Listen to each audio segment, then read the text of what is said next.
তাই বলে কি ভাবছেন আমি বেকার বসে আছি? আরে না, আমি এখন দেশে বিদেশে আন্তর্জাতিক খ্যাতিসম্পন্ন আলোড়ন সৃষ্টিকারী একজন ফেমাস জার্নালিস্ট। ভাবছেন কি করে আমার এই এত নাম যশ আর খ্যাতি? সে অনেক বড় ইতিহাস। সময় হলে একদিন শোনাবো।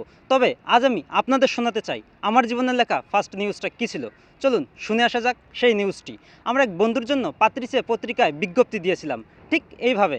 পাত্র বিএ পাস, ইতিহাসে অনার্স, বেকার বলা যায় না, টিউশনি করায়, দেখতে সুন্দর, মোটামুটি ফর্সা, ভাই নেই, এক বোন বর্ষা, ক্লাস 2-এ পড়ে, বয়স 40, হাইট 5.5, নাক্কান ঠিকঠাক, কপালে ছোট্ট টাক, ভুড়ি আছে বড় নয়, জমি আছে জমা আছে, নেই কোনো টেনশন, বাবা পান পেনশন, পান বিড়ি সিগারেটের নেশা নেই, মদ ফদ চাপে পড়ে ডেলি নয় মাঝে মাঝে, ছোট্ট একটা খুদ হলো, এক চোখ টেরা আছে, বাম পায়ের গোড়ালিটা সামান্য বাঁকায় আছে, আর সব ঠিকঠাক, এমনিতেই ভালো ছেলে, জানে পাড়া প্রতিবেশী, মেয়ে চাই সুন্দরী, রাগ কম লাজ বেশি, বেশি ঢং করে না, মিনিস্কার্ট পরে না, তর্কেতে পাকা নয়, গুরুজন মেনে চলে, খুব বেশি মোটা নয় খুব বেশি সরু নয়, হাইটটা মোটামুটি, শুধু জোড়া ভুরু নয়, রান্না সেলাই আলপনা ছোটোখাটো কাজ জানে, শুধু এক সত্য, টাইটেলস হতে হবে ঘোষ বোস সরকার। যদি কেউ খোঁজ পান দয়া করে জানাবেন, তাড়াতাড়ি দরকার।